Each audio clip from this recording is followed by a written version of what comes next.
माधव कुंज बिहारी जय।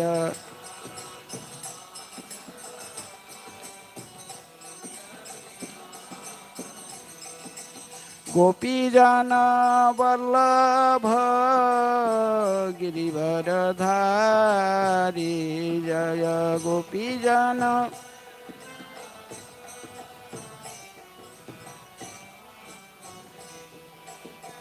जशोदानंदन व्रजजन रंजन जशोदा। जमुना तीर वनचारी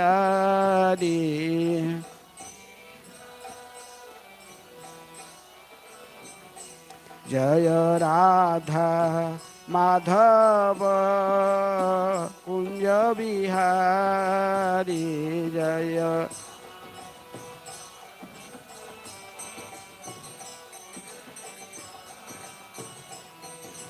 गोपीजन वल्लभ गिरिवरधारी जय। गोपीजन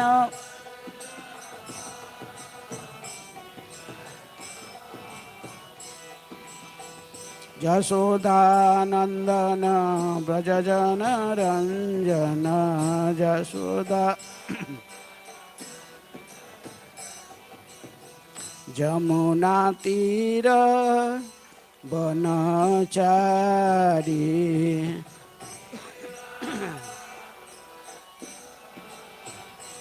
जय राधा माधव कुंज बिहारी जय।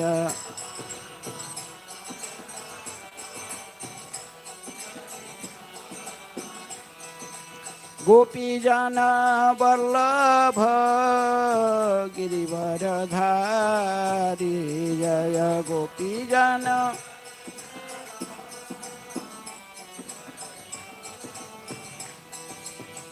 जशोदानंदन व्रजजन रंजन जशोदा। जमुना तीर वनचारी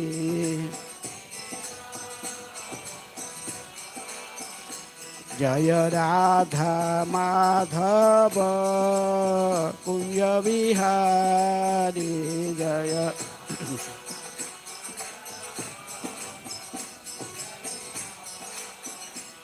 जय श्री कृष्ण चैतन्य प्रभु नित्यानंद श्री अद्वैत गदाधर श्रीवासादि गौर भक्तवृंद। जय श्री कृष्ण।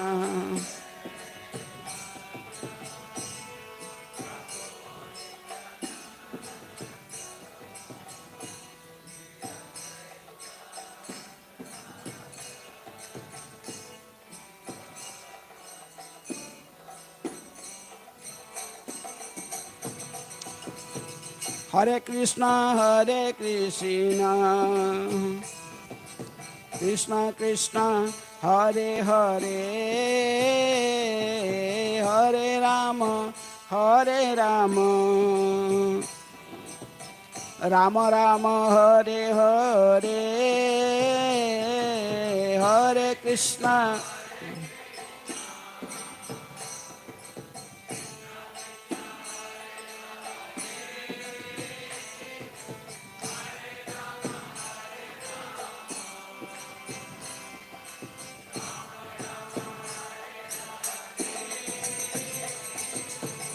हरे Krishna Krishna Krishna Hare Hare Hare Ram Ram Ram Hare Hare Hare Krishna.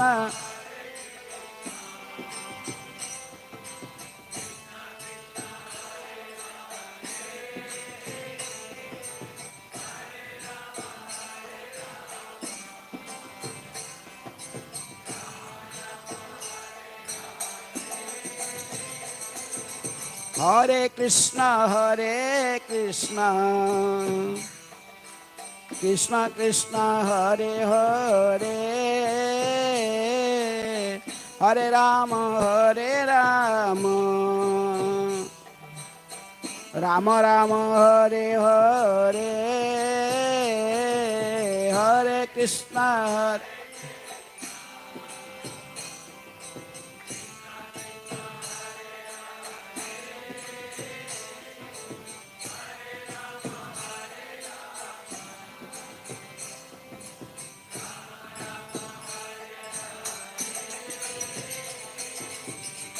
Krishna, Hare Krishna, Krishna Krishna, Hare Hare, Hare Rama, Rama Rama, Hare Hare,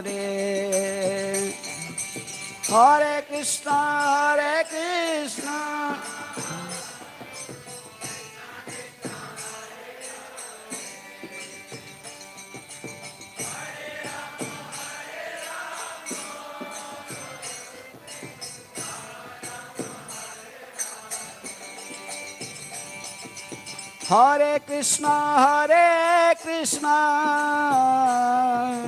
Krishna Krishna, Hare Hare, Hare Rama, Rama Rama, Hare Hare, Hare Krishna, Hare Krishna,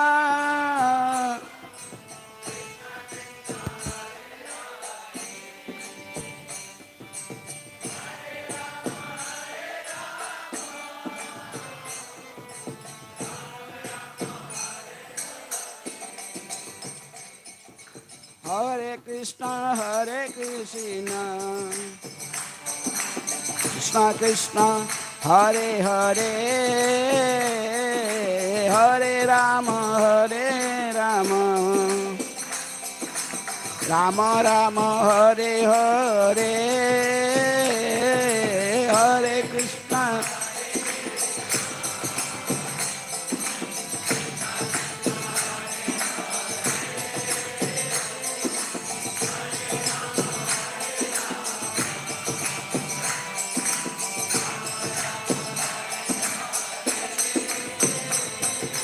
Hare Krishna, Hare Krishna, Krishna Krishna, Hare Hare, Hare Rama, Rama Rama, Hare Hare,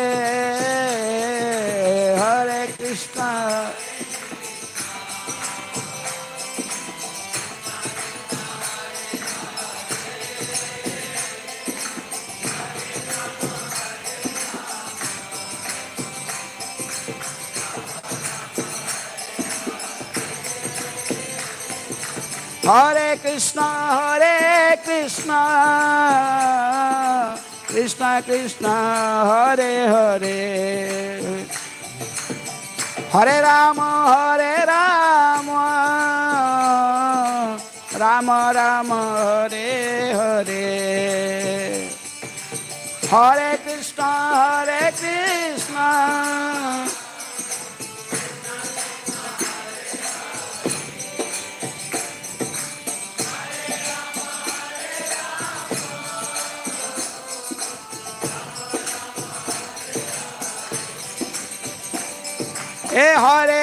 Hare Krishna,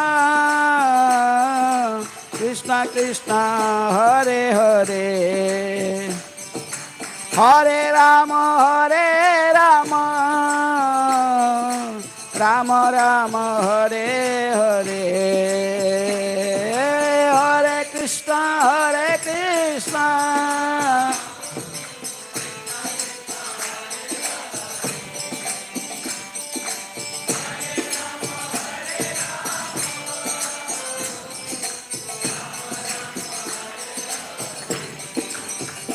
Hare Krishna, Hare Krishna, Krishna Krishna, Hare Hare, हरे राम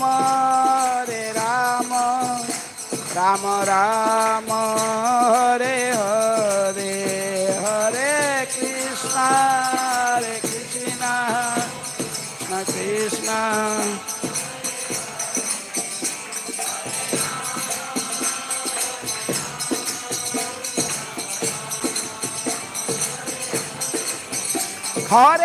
कृष्ण हरे कृष्ण कृष्ण कृष्ण हरे हरे हरे राम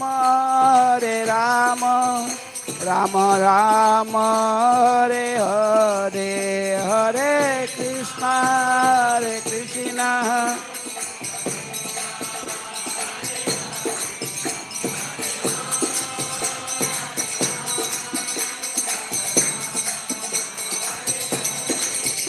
जय राधा मदन मोहन राधे जय राधा जय गौरनिताय जय गौरनिताय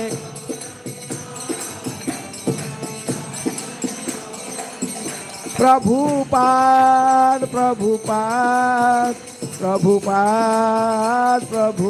जय जय Prabhupada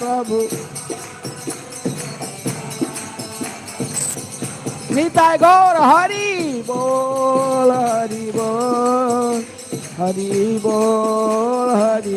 Nitai Gaur Hari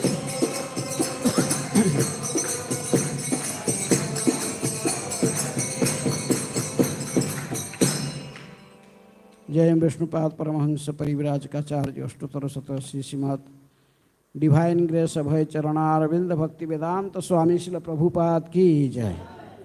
ISKCON प्रतिष्ठाताचार्य BBT प्रतिष्ठाताचार्य divine grace Srila Prabhupada की जय। अनंत कोटि वैष्णव भक्त वृंद की जय। नामाचार्य श्रील हरिदास ठाकुर की जय। प्रेम से कहो श्री कृष्ण चैतन्य प्रभु नित्यानंद श्री अद्वैत गदाधर शिवासादि गौर भक्त वृंद की जय। राधा कृष्ण गोपी गोपीनाथ राधा कुंड श्याम कुंड गिरि गोवर्धन की जय। मथुरा वृंदावन धाम की जय। नवदीप मायापुर धाम की जय। गंगा मैया की जय। जमुना मैया की जय। श्री श्री राधा मदन मोहन की जय। श्री श्री निताय गौर सुंदर की जय। ग्रंथराज श्रीमद्भागवतम की जय। समवेत वैष्णव भक्त वृंद की जय। समवेत वैष्णव भक्त वृंद की जय। समवेत वैष्णव भक्त वृंद की जय। निताय गौर प्रेमानंदे हरि हरि बोल। ओम अज्ञानातिमिरान्धस्य ज्ञानाञ्जनशलाकया चक्षुरुन्मीलितं येन तस्मै श्रीगुरुवे नमः। श्रीचैतन्यमनोभीष्टं स्थापितं जनभूतले स्वयं रूप कदा मह्यं ददाति स्वपदान्तिकं। वन्देऽहं श्रीगुरुः श्रीयुतपदकमलं श्रीगुरून् वैष्णवांश्च श्रीरूपं साग्रजातं सहगण रघुनाथानितं तं सजीवं साद्वैतं सावधूतं परिजनसहितं कृष्ण चैतन्यदेवं श्रीराधा कृष्णपदान् सहगण ललिता श्रीविशाखानितांश्च मुखं करोति वाचालं पंगुं लंघयते गिरिं यत्कृपातमहं वन्दे श्रीगुरुदीनतारिणं परमानन्दमाधवं श्रीचैतन्यईश्वरं। नमः ॐ विष्णुपादाय कृष्णप्रेष्ठाय भूतले श्रीमते भक्तिवेदान्त स्वामिनिति नामिने। नमस्ते सारस्वते देवे गौरवाणी प्रचारिणे निर्विशेषः शून्यवादी पाश्चात्यदेशतारिणे।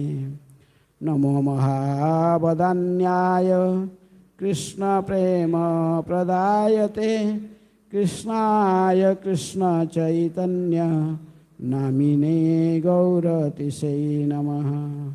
हे कृष्ण करुणा सिंधु दीनबंधु जगत्पते गोपेश गोपिका कांत राधा कांत नमस्तुते। तप्त कांचन गौरांगी राधे वृंदावनेश्वरी वृषभानुसुते देवी प्रणमामि हरिप्रिये। वाञ्छाकल्पतरुभ्यश्च कृपा सिन्धुभ्येव च पतितानां पावनेभ्यो वैष्णवेभ्यो नमो नमः। श्री कृष्ण चैतन्य प्रभु नित्यानंद श्री अद्वैत गदाधर शिवासादि गौरभक्तवृंद। हरे कृष्णा कृष्ण कृष्ण हरे हरे हरे राम राम राम हरे हरे। हरे कृष्ण। आज सागर मंथन की जो लीला की कथा हो रहा था, आज तीसरे दिन और आज लास्ट दिन। तो कितने लोग काल आए थे क्लास में? काल क्लास में कितने लोग थे? कुछ लोग हैं और कुछ नए लोग हैं। तो समुद्र मंथन कौन कर रहा है?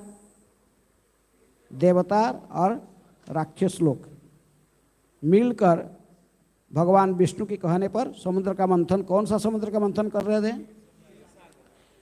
क्षीर समुद्र। कई समुद्र है, जैसे आप जानते हैं हमारा इस पृथ्वीलोक में है। कौन सा समुद्र है? नमकीन पानी के समुद्र है, ये नमकीन समुद्र है।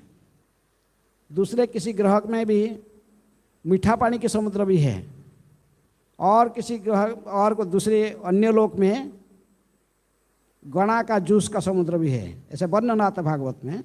इसके बाद दूध के समुद्र भी है, दही के समुद्र भी है, घी के समुद्र भी है। हमारा लोक में जो हम लोग रहते हैं, हमको क्या चाहिए? कोई भी चीज़ खाने के लिए उसमें थोड़ा नमक डालना पड़ता है। राम रस बोलते साधु हैं। तो इसलिए भगवान ने पूरा नमक का समुद्र दे दिया। कितना नमक, खत्म नहीं होगा नमक कभी है। नमक के बिना कोई भी चीज़ टेस्ट नहीं लगता है। तो इस प्रकार देवता लोक में देवताओं केवल घी खाते हैं। घी यज्ञ में जब घी की आहुति देते हैं तो घी का आहार करते हैं। तो इनको भगवान ने दूध के समुद्र दे दिया। कितने दही बनाए, कितने घी बनाने भी खत्म नहीं होगा है। तो समुद्र, दूध के समुद्र में, क्षीर समुद्र में क्या है? एक बार भगवान ने सलाह दिया कि तो आप यदि देवता और राक्षस मिलकर इसको मंथन करोगे, मंथन करने से इसमें से अमृत निकालने वाला है। क्या निकलेगा? अमृत। तो अमृत यदि अमृत खाने से क्या होगा ना, समस्त रोग व्याधि समाप्त हो जाएगा और व्यक्ति अमर हो जाएगा, बहुत दीर्घ समय तक जीवित रहेगा। रोग व्याधि, बुढ़ापा, ये सब कुछ नहीं आएगा। तो इसलिए अमृत का प्राप्ति करने के लिए राक्षस और देवता दोनों हाथ मिलाया। दोनों मिलके क्षीर समुद्र को मंथन करने की निर्णय किया। तो इसलिए मथानी के रूप में वो लोग ने मंदर पर्वत को लाकर बीच में डाला, और रस्सी के रूप में मंथन करने के लिए मथान चाहिए, फिर उसको रस्सी भी चाहिए। रस्सी कौन? वासुकी नाग को रस्सी के रूप में उपयोग किया। तो इस प्रकार एक जो मुख की तरफ राक्षस लोग और पूछ की तरफ देवता लोग को पकड़ के जब मंथन करते, इसी मंथन में सबसे पहले हड़ाहड़ विष निकाला और इसको कौन पी लिया? शंकर जी ने ग्रहण कर लिया। इन्होंने अपने गले में लेकर इसको रख लिया। तो इनका गला कैसे हो गया? नीला हो गया। तब से इनका एक नया नाम भी हो गया। क्या? नीलकंठ हैं। तो भगवान शंकर जी जब विष पी लिए तो फिर दोबारा देवता राक्षस लोग उत्साह के साथ मंथन किए, तो फिर एक के बाद एक दूसरे चीज़ निकालने लगे। सबसे पहले एक गाय निकला। गाय को देवता लोग ने देवता लोग को लिया नहीं, कौन लिया गाय को? मुनि ऋषि लोगों को दिया गया है, क्योंकि वो लोग को यज्ञ करेंगे, ये करेंगे, उनको घी चाहिए, इसलिए मुनि ऋषि लोग ने वो कामधेनु गाय था। कौन सा गाय था? कामधेनु गाय को मुनि ऋषि लोग ले लिए। इसके बाद घोड़ा निकला, इसको महाराज बलि देवता ने राक्षस लोग ले लिए घोड़ा को। इसके बाद गजेंद्र ने ऐरावत निकला और उसके साथ और कई हाथी निकले, हाथी हाथी, इनको सब देवता लोग ले लिए। इसके बाद कौस्तुभ मणि निकला, कौस्तुभ मणि को भगवान विष्णु ले लिए, अपने गले में डाल दिए, वक्षस्थल में कौस्तुभ मणि को पहन लिए। इसके बाद क्या निकला? पारिजात पुष्प की पेड़ निकला है, तो इसको राक्षस को दे रहे थे, लेकिन बोले वो लोग हमको पेड़ नहीं चाहिए, तो इसलिए देवता लोग ले लिए। कल्प वृक्ष था, वो लोग तो कल्प वृक्ष की महिमा को जानते नहीं है, तो कल्प वृक्ष को, पारिजात पुष्प को कौन ले लिया? देवता लोग ले लिए पारिजात वृक्ष को। इसके बाद अप्सरा निकले, अप्सरा भी सब देवलोक में चले गए। इसके बाद अप्सरा की बात लक्ष्मी प्रकट हुई। लक्ष्मी प्रकट हुई तो वो भगवान विष्णु को ही अपने पति के रूप में, नारायण को स्वीकार कर लिए। और इसके बाद वारुणी, मदिरा की जो देवी वारुणी निकली। वारुणी निकले तो राक्षस को बोले थे आप लोग हैं, भगवान के लिए राक्षसों के लिए, राक्षस लोग बड़ा खुश होके ले ली, क्योंकि शराब पीने में इनको अच्छा लगता है। तो वारुणी निकलता, इसको राक्षस लोग को दिया गया। इसके बाद मंथन कर रहे तो फिर क्या निकला? धन्वंतरी हैं, धन्वंतरी किसको लेके निकले? अमृत का कलशा को लेकर प्रकट हुए। तभी राक्षस लोग ने उनके हाथ से बलपूर्वक वो अमृत का कलशा को छीन के भागे हैं, तो अभी देवता लोग ने पूरा हताश हो गए। यहाँ तक चर्चा हो गया है, यहाँ तक हम पहले 2 क्लास में चर्चा कर चुके, इसको खाली मैं आपको स्मरण कराने के लिए इतना कहा है क्या क्या घटना। तो अभी अमृत कलशा किनके हाथ में है? राक्षसों के हाथ में। राक्षस लोग अमृत कलशा को लेकर भाग रहे, लेकिन देवता लोग हताश होकर भगवान के शरण में आए, रोने लगे। कौन? देवता लोग। इतनी मेहनत किए, इतनी मेहनत करके लास्ट में ये अमृत कलशा जो निकला उसको तो राक्षस लोग ही भाग गए, हमको तो मिलेगा नहीं, क्या करेंगे? तो भगवान कहे कि चिंता मत करो, मैं अभी उनके बीच में झगड़ा सृष्टि कर दूंगा, और मैं जोग शक्ति में मोहिनी रूप धारण करके उनको मोहित करके उनसे अमृत कलशा लाकर अमृत सब आप लोग को पिला दूंगा। तो देवता लोग ने थोड़ा शांत हो गए। तभी भगवान ने, उसके बाद क्या हुआ, अभी आज की चर्चा के विषय वस्तु है। तो आज तो ब्लैक बोर्ड में श्लोक है नहीं, तो मैं पढ़ के से आप लोग को सुना रहा हूँ। श्री शुक उवाच, वो कैसे पढ़ेंगे, सबका किताब तो है नहीं। तो सुखदेव गोस्वामी ने कहा, सुखदेव गोस्वामी ने कहा कि इसके बाद क्या हुआ ना, असुर लोग ने जो अमृत के कलशा को हाथ में ले लिए, तो कौन पहले पिएगा? हैं? इसी का पर झगड़ा लग गया कि पहले अमृत कौन पिएगा। राक्षस कोई किसी को मानते नहीं, लीडर फीडर कुछ नहीं मानते। यदि उनके राजा थे बड़ी महाराज, तो पहले राजा को तो राजा पहले पी लें, बाद में हम सीनियरिटी बेसिस में पी लें। बोले नहीं, सब लोग बोलते कि अहं पूर्वंग, मैं पहले पीऊंगा, मैं पहले पीऊंगा, मैं पहले पीऊंगा, ऐसे कह के सब धक्का धुक्की छीन अमृत का कलश को छीन रहा था, एक दूसरे से, दूसरे तीसरे से, लेकिन कोई भी पी नहीं पाया अमृत को। ऐसे ही झगड़ते थे, भागते थे इधर उधर सारे राक्षस अमृत कलश को प्राप्त करने के लिए, अमृत पीने के लिए, लेकिन उनके अंदर में कोई एकता नहीं था।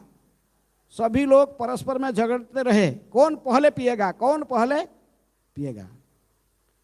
तो ऐसा ही भगवान ने अपने जोगमाया की प्रभाव से उनके बीच में झगड़ा लगवा दिए। जब इस प्रकार झगड़ते थे, हठात उन्होंने देखे कि उन्हीं की तरफ एक सुंदर, अति अपूर्व सुंदरी एक स्त्री उनकी तरफ आ रहा। राक्षसों के मन में सब समय काम वासना अधिक होता है, इसलिए सुंदरी स्त्री देखने से उनके मन में काम विकार पैदा हो जाता है। तो भगवान जानते इस बात को, इसलिए भगवान ने स्वयं एक सुंदर स्त्री का रूप धारण कर लिया। उस रूप को क्या कहें? मोहिनी रूप। भगवान के मोहिनी के रूप में प्रकट हुए। उस रूप को देखने से कोई भी मोहित हो जाएगा। यहाँ तक में आपको बात में पता चलेगा कि शंकर जी भी मोहित हो गए हैं मोहिनी रूप को देखकर। शंकर जी भी उसका पीछे भागे थे तो भगवान ऐसे जो स्त्री रूप धारण करते हैं, सुखदेव उस समय कहते कि प्रकृति में भगवान ने इसका पहले जो क्षीर सागर में लक्ष्मी प्रकट हुई थी, वो लक्ष्मी को चुनौती दे रहे थे कि लक्ष्मी तो इतनी अपूर्व सुंदरी थी कि कोई कंपैरिजन नहीं है। श्री लक्ष्मी देवी जो स्त्री रूप में प्रकट ने जो समुद्र बंधन में प्रकट हुई थी, बहुत सुंदरी थी। उस बात में भगवान विष्णु को ही, नारायण को भी पति रूप में चुन ली। लेकिन भगवान कहते कि लक्ष्मी तुम क्या सुंदरी है। यदि मैं स्वयं सुंदरी बनूंगा तो सबका सुंदरता को मैं मात लूंगा। इसलिए भगवान ने जो मोहिनी के रूप में प्रकट हुए तो उन्होंने लक्ष्मी की सुंदरता को भी फीका पड़ गया है।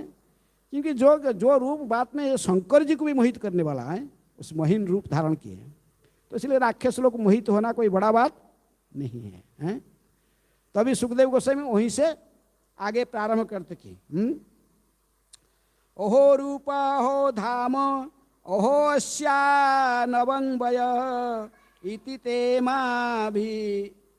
भी धृत्य प्रपुच्छु जात हूर्षया। तो सभी राक्षस लोग ने मिलकर फिर जो अमृत के लिए झगड़ा करते थे, अभी अमृत की तरफ देखकर उसकी तरफ देखने लगे। किसके तरफ? भगवान जो सुंदरी स्त्री बनकर रूप धारण किए थे, मोहिनी रूप। बोले आ रहा है, सब कहे कि उस सुंदरी को देखो। असुर ने कहा ओहो इसका सौंदर्य कितना अद्भुत है, इसके शरीर की कांति कितनी अद्भुत है और इसके तरुणावस्था का सौंदर्य कितना उत्कृष्ट है। इस तरह कहते हुए वे उसको भोग करने काम वासना से भरे हुए तेजी से उसके पास पहुंच गए। सारे राक्षस और अमृत का तो छोड़ दिया है, अमृत ले झगड़ रहे थे, अभी वो स्त्री की तरफ भागे। भगवान जानते थे इनको कैसे मोहित करना। उनके पास भागे और उनको तरह तरह का प्रश्न पूछने लगे। किसको? वो मोहिनी रूप में जो भगवान आ रहे थे, उनको प्रश्न पूछने लगे। कास्तम कंज पड़ा साक्षी कुतवा किंचिकीर्षसी कश्यासी बदवामोरु मध्यतीव मनांसिन। हे अद्भुत सुंदरी बाला, तुम्हारी आंखें इतनी सुंदर है कि कमल पुष्प की पाखुड़ियाँ भी जैसे लगती है। तुम आखिर हो कौन? तुम कहाँ से आई हो?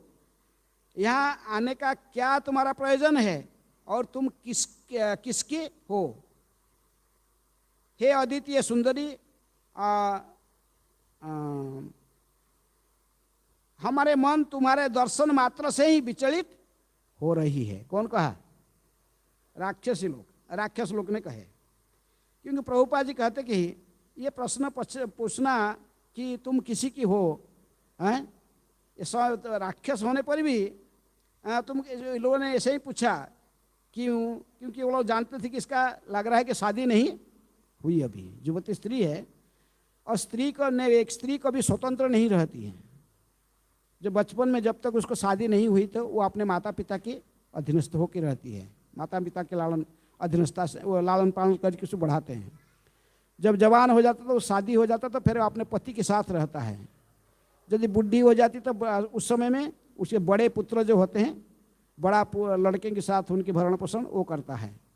तो इसलिए राक्षस लोग तुम ऐसे पूछना प्रश्न समीचीन है कि तुम किसका पुत्री हो, बा किसकी स्त्री हो या किसकी बहन हो, ऐसा पूछना। कौन तो तुम कौन हो जानना चाहते थे। कौन? राक्षस लोग। इसके बाद आगे कहते कि मनुष्य के कौन कहे, देवता असुर सिद्ध गंधर्व चारण तथा ब्रह्मांड के विभिन्न निर्देशक अर्थात प्रजापति तक इसके पूर्व तुम्हारा स्पर्श नहीं किए होंगे। कौन कह रहे? राक्षस लोग ऐसे बोल रहे हैं। ऐसा नहीं है कि तुम्हें हम ठीक पहचान नहीं पा रहे। राक्षस लोग कहते हम तो पहचान लेते हैं, पहचान रहे हैं कि तुम इतनी सुंदरी हो, कहाँ से आई हो। और तुम सोच रहे कि हम तुमको जानते नहीं, हम जानते हैं। कौन बोलता है? राक्षस लोग हैं। नूना त्वं विधिना शुभ्रु प्रेषितासी शरीरिणाम सर्वेन्द्रिय मनः प्रीतिं विधातुं सगुणेन किम। हे सुंदर भुवन वाली सुंदरी स्त्री, निश्चय ही विधाता ने अपनी अहेतुक कृपा तुम्हें हम लोग की इंद्रिय और मन को प्रसन्न करने के लिए भेजा है। क्योंकि राक्षस लोग ने बड़े दुखी हो गए थे जब लक्ष्मी प्रकट हुई थी। लक्ष्मी ने इनकी तरफ देखा भी नहीं, किनकी तरफ, राक्षसी की तरफ हैं। देवता लोग लक्ष्मी को देखकर इनको बैठने के लिए आसन दिए और सब मुनि ऋषि लोग को मिलकर सब अभिषेक किए हैं। लेकिन ये राक्षस लोग को तरफ लक्ष्मी देखी भी नहीं, थोड़े बड़े दुखी थे। और ये जो भगवान स्वयं जो स्त्री रूप धारण करके मोहिनी के रूप में प्रकट हुए, अब भगवान तो इनको मोहित करके अमृत कलसा उनसे लेके देवताओं को पिलाना चाहते थे। इसलिए भगवान को देखकर बोले कि अच्छा, ये वो जो तो पहले लक्ष्मी प्रकट हुए थे उससे भी ये जो अधिक सुंदरी है, कौन, ये मोहिनी।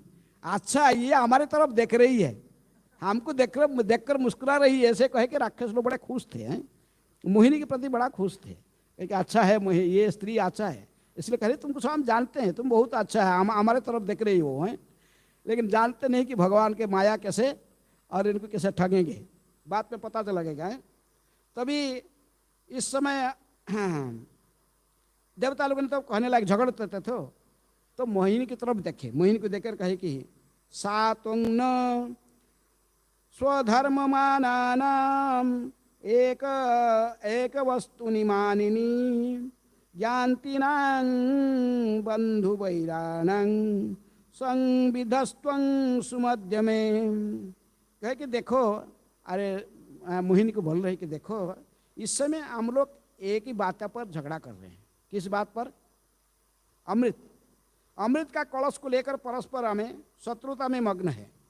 यद्यपि हम एक ही कुल का है, एक ही परिवार से आए हैं, हम सभी का पिताजी कौन है? कश्यप मुनि। देवता राक्षस हम सभी एक ही परिवार के एक ही कुल से उत्पन्न हुए हैं, फिर भी हमसे शत्रुता बढ़ गई है। इसीलिए किसी लिए बढ़ गया है ना? अमृत कलशा के लिए। अतएव हमारी तुमसे प्रार्थना है कि तुम हमारे इस झगड़े को निपटने के लिए कृपा करो। किसको करे? मूर्खों की भगवान तो इसीलिए इनसे अमृत कलशा छीनने के लिए ये स्त्री का रूप धारण किए। और लोग ने स्वेच्छा से अभी कह रहे कि आप ले लो। अभी किसी के दे नहीं रहे थे, झगड़ा लग रहा था, कौन पहले पिएगा, इसका झगड़ा हो रहा था। लेकिन स्त्री को जब देखे, मोहिनी रूप मूर्ति को देखे, तो कहे कि स्वेच्छा से कह रहे आप कलशा ले लो, ये ले लो अमृत के कलश के लिए। देखना हम लोग झगड़ते हैं, आप ही ये झगड़ा मिटा दो। और हम लोग एक ही घर का, एक ही कुल का, एक ही परिवार के हैं, एक ही पिताजी, हमारा एक ही पिताजी की संतान है। लेकिन ये अमृत कलशा के लिए अमृत कौन पिएगा, इसी के लिए झगड़ा सृष्टि हो गया। इसलिए हम तुमको ये अमृत कलशा दे रहे हैं और तुम लेकर इसको हम सब में ठीक से समान भाव से बांट देना है। तभी कह रहे कि हम सभी देवता तथा असुर दोनों ही एक ही पिता कश्यप की संतान हैं। तो इसलिए हम सभी विनती करते हैं कि हमारे झगड़े का कृपया निपटना कर दो और अमृत को हमसे सभी को बराबर बांट दो। तो ऐसे जब कहे, देव कौन कह रहा था इसको? राक्षस लोग ने मोहिनी की देखकर उनको कह रहे थे। तो ऐसे प्रार्थना करने के बाद भगवान जो कि स्वयं विष्णु, जो पुरुषोत्तम भगवान, उनकी तरफ देखते हुए थोड़ा हंसने लगे। ये तो और मोहित हो गए, कौन? राक्षस लोग। फिर स्त्री सुलभ जो मोहक हाव भाव से उनकी ओर देखते हुए उन सुंदरी से इस प्रकार कहा है। भगवान ने कहे, अभी मोहिनी मूर्ति रूप में जो थे वो भगवान ने कहे, कथं कश्यप दायाद पुंसल्यां मयि संगता विश्वासं पंडितो जातु कामिनीषु न जाति ही। मोहिनी रूप धारण करने वाले पुरुषोत्तम भगवान ने असुरों को कहा कि हे कश्यप मुनि के पुत्रों, आप कितनी बड़े उच्च कुल में जन्म आपकी हुआ है, ब्राह्मण हैं, कश्यप मुनि के पुत्र हो। और तो लेकिन मैं तो एक बेश्या हूँ। मजाक उड़ा उनको और थोड़ा करे कि देखो मैं तो एक बेश्या हूँ, तुम लोग किस तरह मुझ पर इतना विश्वास कर लिया? आप कैसे विश्वास कर रहे हो? हैं? विद्वान पुरुष कभी भी स्त्री से विश्वास नहीं करते हैं? आप लोग भगवान इनको मजाक ऐसे कहते तो उनका विश्वास और बढ़ गया है। तो कह रहे कि विद्वान पुरुष प्रकृति में कि स्त्री को तो मुझे पहचान नहीं, मुझे जानते नहीं हो, मैं तो ऐसे भटक रही घूम रही बेश्या जैसे स्त्री हूँ, और आप लोग मेरे बात में विश्वास कर गया और अमृत कलश मेरे हाथ में दे रहे हो। हैं? आप लोग जानते हो स्त्रियों को कभी विश्वास नहीं करते हैं, शास्त्र ऐसे नीति शास्त्र भी कहता है। हैं? चाणक्य पंडित भी कहते हैं विश्वास नैव कर्तव्यं स्त्रीषु राज कुलेषु च। जो राजनीति करते हैं उनको और जो स्त्रियां को कभी विश्वास न करने के लिए नीति शास्त्र कहता है। और विशेष रूप में जो पुंश्चली स्त्री, पुंश्चली माने जो वेश्यावृत्ति करने वाली, जो किसी के अधीन में रहने वाले नहीं है, ऐसा स्त्री को विश्वास नहीं किया जाता है। और मैं तो ऐसे ही कैटेगरी का स्त्री हूँ, अकेले ही घूम रही हूँ कहीं भी। हैं? और तुम लोग मेरे बात में मेरे को देख कैसे विश्वास कर लिए? कोई परिचय पहले हमारा है नहीं। हैं? आप लोग मुझे कैसे विश्वास कर रहे हो? ऐसे कहने पर कि इनका विश्वास अधिक बढ़ते रहा। किसका? हंस रही थी, ऐसे कह रही थी और हंस रही थी। कौन? मोहिनी। मोहिनी मूर्ति धारण करने वाले भगवान हंस रहे थे, ऐसे कह रहे थे, और राक्षसों की तरफ थोड़ा देखकर थोड़ा तेज को देखते थे, फिर थोड़ा मुस्कुरा देते थे। तो उनका मन में तो और विश्वास बढ़ जाता था। हैं? और कहते कि ये हमारा मजाक उड़ा रहा है, ये मजाक कर रही है। तो असुर ने तो आगे कहने लगे भगवान ने, शालावृकाणां स्त्रीणां च शैरिणीनां सुरद्विष सख्यानि पाहुरानित्यानि नुलं नुलं विधिन्नताम। क्या कि देखो असुरों, और एक बात बोल रहा हूँ, जब भी किसी व्यक्ति बंदर, सियाल तथा कुत्ते, ये जिस प्रकार अपने यौवन संबंध करने के लिए कोई बात विचार नहीं करते हैं, अस्थिर हो जाते हैं, और प्रत्येक दिन नया नया उनकी कोई परमानेंट साथी नहीं होता है, इसी प्रकार स्त्रियों की जो स्वच्छंद होती है, जो शैरिणी है, जो वेश्यावृत्ति करने वाली व्यक्ति है, वो हमेशा नया नया साथी ढूंढती रहती है। तो इसीलिए स्त्री की मित्रता कभी स्थायी नहीं होती है, ये विद्वान का अभिमत है। इसलिए आप लोग मेरे पर विश्वास मत करो। आप लोग कैसे मुझे ऐसे विश्वास करो? अर्थात भगवान ऐसा कह के इनको ऐसा कहने से और थोड़ा हंसते हुए कह रहे थे, तो उनका विश्वास और दृढ़ हो रहा था। इनका राक्षसों का। तो सुखदेव गोस्वामी ने कहते कि मोहिनी मूर्ति की परिहासपूर्ण शब्द सुनकर सारे असुर अत्यधिक आश्वस्त हुए। हैं? और वे गंभीर रूप से हंस पड़े। जब इस प्रकार भाषा से मोहिनी कहने लगी, भगवान कह रहे थे मोहिनी रूप धारण करके, राक्षसों के मुख से क्या आ गया? हंसी आ गया। सब हंस रहे थे, एक दूसरे को देख बोले यार क्या बोल रही है? हैं? तो सब हंस रहे थे, और अंततः उन्होंने वह अमृत घट उनके हाथ में थमा दिया। बोले ऐसा ऐसा जब मोहिनी रूप भगवान से बोलने लगे, इनका विश्वास और बढ़ गया। सभी एक दूसरे को देखकर मुस्कुराते रहे, हंसते रहे। बोले ये तो पूरा विश्व है, ऐसे मजाक कर रही है। ये कहे कि अमृत का कलशा जो छीन रहे थे एक दूसरे से, अभी वो कलशा को बढ़ा दिए। किसके हाथ में? मोहिनी के हाथ में बढ़ा दिए। हैं? भगवान ने तो यही अमृत कलशा को इनसे लेने के लिए ही वो स्त्री का रूप धारण किए थे। बहुत आसान से भगवान के हाथ में थमा दिए, कलशा दे दी। तभी भगवान ने जो अमृत कलश हाथ में ले लिए हैं, ततो गृहीत्वा अमृत भाजन हरि, भगवान हरि जब अमृत कलश को अपने हाथ में लेकर भगवान थोड़ा मुस्कुराए। हैं? थोड़ा सा प्रभास इसी थोड़ा हंसते हुए मुस्कुराते हुए आकर्षक शब्द में बोले। उसने कहा कि मेरे प्रिय असुरों, मैं जो कुछ भी करूं, चाहे वह खरा हो या नहीं, खरा हो खोटा हो, यदि तुम उसे स्वीकार करो तो मैं इस अमृत तुम लोग को बीच में बांटने का उत्तरदायित्व ले सकती हूँ, जिम्मेदारी लूंगा। ठीक है, अमृत कलशा तो मुझे दे दिए, लेकिन मैं कैसे बांटूंगा वो मैं डिसाइड करूंगा, तुम लोग इसमें हस्तक्षेप नहीं करना। बोले ये मतलब मुझे वचन दो, हैं? आप लोग मैं जो करूंगा बीच में नहीं आना है। तो कहेगी देखो ये मैं खरा हो या खोटा कुछ भी करें, तुम उसे स्वीकार करो, नहीं तो तुम्हारा ले लो, तुम्हारा अमृत कलश हमारे को जरूरत नहीं। मैं जो बांटूंगी तो मैं जैसे बांटूंगी, किसको का पहले देना किसको लास्ट में देना वो सब मैं डिसाइड करूंगा। तो आप लोग इसमें कुछ हैं, कुछ कोई बाधा नहीं डालना। तो अभी बोलो, ऐसा तुम लोग राजी हो कि मेरे हाथ तो अमृत कलश आप लोग दे दिया सो इच्छा से, मैं तो मांगा भी नहीं, तुम लोग ला के मेरे हाथ में रख दिया, थमा दिया अमृत कलशा। अभी मैं जैसे बांटूंगा अमृत, आप लोग उसमें प्रतिवाद नहीं करोगे तो राजी है ना? मैं किसको पहले दूं किसका लास्ट में दूं, तो उसमें आप लोग सब सहमत है कि नहीं? तभी राक्षस लोग ने, हाँ, राक्षस लोग की इतना बुद्धि नहीं था। किस लिए बुद्धि नहीं था? इनका बुद्धि को इनके काम वासना से चुरा लिया था। भगवान की माया शक्ति उनकी बुद्धि को चुरा लिया था। कोई बुद्धि शुद्धि था नहीं कि ये स्त्री है ऐसे ही मजा क्या करेगी, इसका हाथ में पूरे इतनी कमाई, इतनी परिश्रम करके सागर मंथन किए कितनी सालों हैं, और फिर से ये जो अमृत मिला और हमें एक स्त्री का हाथ में कैसा पूरा दे दे, ऐसे चिंतन भी नहीं किए। क्योंकि ये सब काम वासना से स्त्री को देखकर मोहित होकर इनके मन में काम वासना पूरा जर्जरित था।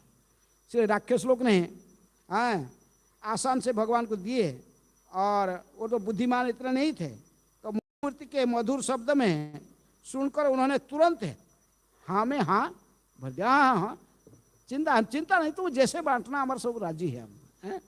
पूरा कहेंगे हम जैसे बांटो, तुम्हारा इच्छा, तुमका हाथ तो दे दिए। तुरंत हाँ भर दिए। हाँ, आपने जो कहा बस एक साथ में बोल रहता है। सभी लोग चाहते थे कि ये मेरा प्रति थोड़ा ज्यादा है, मेरा प्रसन्न हो जाए है। तो इसलिए बिल्कुल ठीक है, जो करोगे वो सही है। इस तरह असुर उसका निर्णय स्वीकार करने के लिए राजी हो गए हैं। लेकिन उनको पता नहीं कि ये मोहिनी स्त्री कौन है।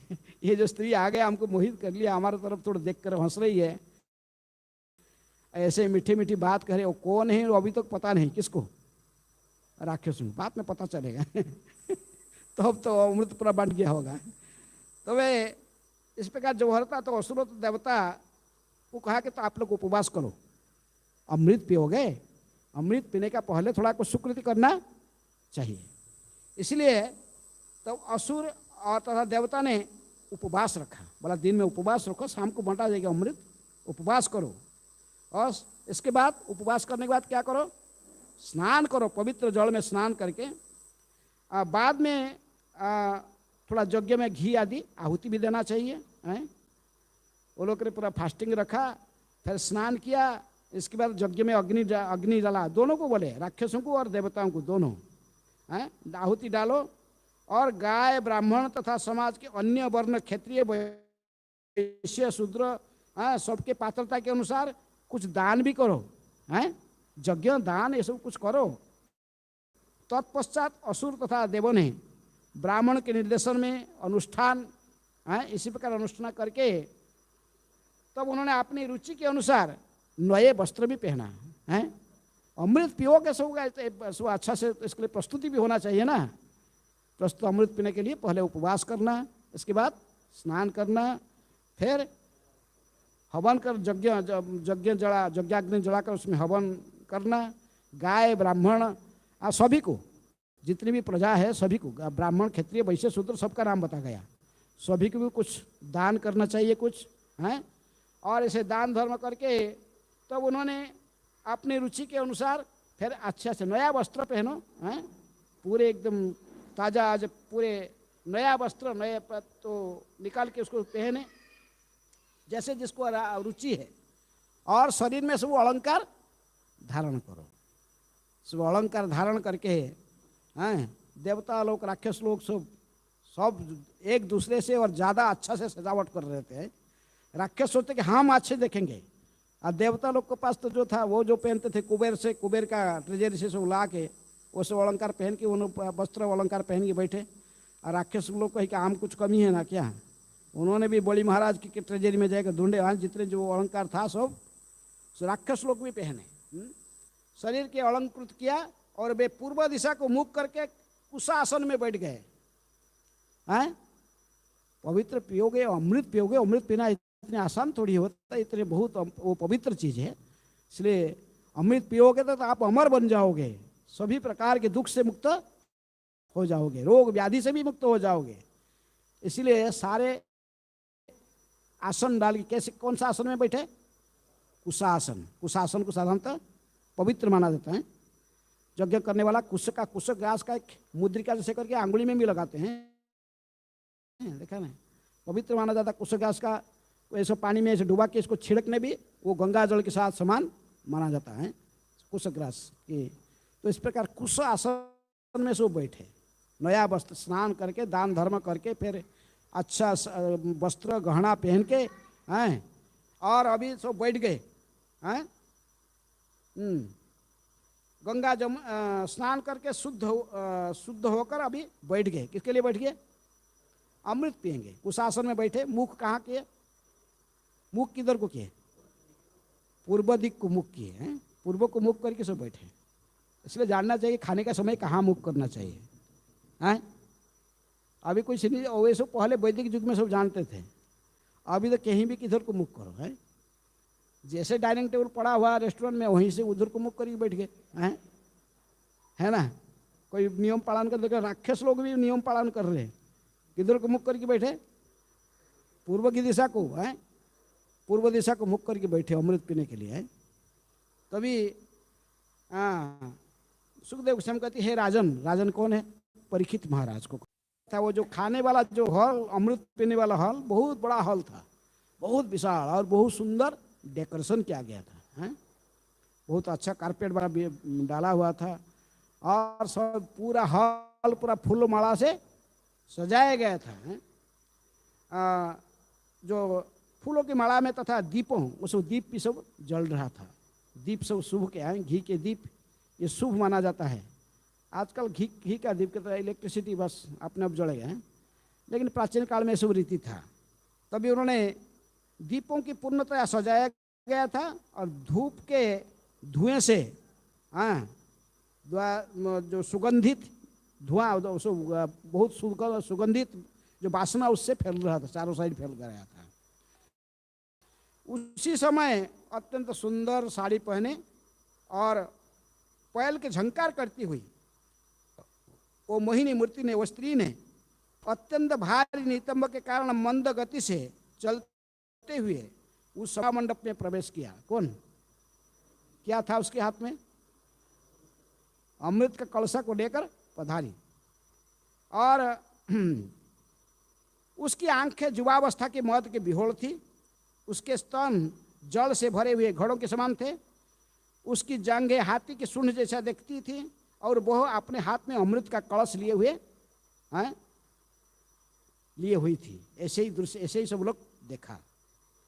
तभी राक्षस लोग विशेष रूप में आकर्षित होकर उसको देख रहे थे हैं? देवता लोगों को सबको पता नहीं होने से कुछ कुछ को तो पता है, ये सब भगवान ने कहे थे हमको पिलाएंगे, हमको भी ये भगवान है स्वयं, लेकिन स्त्री का रूप धारण किए हुए। तो राक्षस लोग उसके आकर्षक नाक तथा गालों और सुनहरे कुंडल से विभूषित काने, उसके मुखमंडल की अति सुंदर बना रहा था। वह चलती थी और उसके साड़ी का किनारा उसके थोड़ा थोड़ा उन शरीर से खिसक जाता था। तो राक्षस लोग उसको देखकर, उनके शरीर को देखकर और अधिक कामासक्त हो जाते थे। और जब देवता तथा असुर मोहिनी मूर्ति की इस सुंदर अंग को देखा तो वे सब पूरी तरह मोहित हो गए। पहले तो राक्षसी मोहित हो रहे थे, अभी देवता लोग भी आस्ते आस्ते मोहित होने लगे, क्योंकि वह उनकी तिरछी नजर में देख रही थी और थोड़ा थोड़ा मुस्कुरा भी रही थी। मुस्कुरा विशेष रूप में राक्षस की तरफ देखकर थोड़ा मुस्कुरा रही थी, जैसे राक्षस लोग को इसका पूरा और विश्वास पूरा बढ़ जाए हैं। तो इस प्रकार स्थिति में असुराणां सुधादानं सर्पणाम इव दुर्नयं मत्वा जातिनुशंसानं न तां व्यभजयच्युतः। भगवान जानते थे असुराणां सुधादानं, ये असुरों को यदि अमृत दिया जाए पान करने के लिए, ये कैसा होगा? जैसे सांप को क्या पिलाना? दूध पिलाना जैसे है। सर्पाणाम इव दुर्न है, सर्प को जैसे सांप को जैसे दूध पिलाने से और उसका अधिक क्या होता है? विष बढ़ता है। राक्षसों को यदि अमृत पिला दिया जाएगा तो फिर तो ऐसा ही से उत्पात बता रहे हैं, अमृत पी के तो बड़ा जब सोचेंगे अमर अमर बन गए तो फिर पूरा संसार में विभ्राट सृष्टि करेंगे। इसीलिए भगवान ने सोचा कि इनको अमृत देना ठीक नहीं। किसको? राक्षसों को हैं, क्योंकि वह सर्प को दूध पिलाने के समान घातक है। यह सोचकर भगवान अच्युत ने असुरों को अमृत की हिस्सा नहीं देना चाहा, इनको नहीं देना है। डिसाइड कर लिया भगवान कि अमृत तो कलसा तो उनसे ले लिया, लेकिन इनको नहीं पिलाने से ठीक नहीं। ये पिएगा तो सांप जैसे दूध पी के और विष को बढ़ाता है, तो ये इनका जो असुर प्रवृत्ति और आगे बढ़ेगा और ये सारा संसार को ध्वंस विध्वंस करेंगे। तो इसलिए मोहिनी वृत्ति आगे क्या किया ना, ब्रह्मांड के स्वामी अर्थात पूर्ण पुरुषोत्तम भगवान है। मोहिनी मूर्ति कौन था? बार बार हमको सचेत कराते हैं, इसको स्त्री मत सोचो, ये तो स्त्री का रूप केवल धारण किया है, लेकिन है कौन है? स्वयं भगवान नारायण विष्णु है। वो ही केवल ऐसे ही राक्षसों को मोहित करने के लिए ऐसे रूप धारण किए हैं। तो पुरुषोत्तम भगवान ने देवता तथा असुरों को बैठने के लिए अलग अलग पंक्तियाँ किए। बैठ गए तो बोले भगवान को नहीं पास पास में नहीं, राक्षस लोग अलग बैठो और देवता लोग थोड़ा दूरी में बैठो है, कभी झगड़ा हो सकता है। तो आप एक जगह बैठो, एक एकाठी राक्षस लोग बैठो और एकाठी देवता लोग बैठो। हाँ, तो ऐसे कहे कि भगवान ने बोले इनको बैठो ऐसा है। तो देवता अलग अलग पंक्ति में जब बैठ गए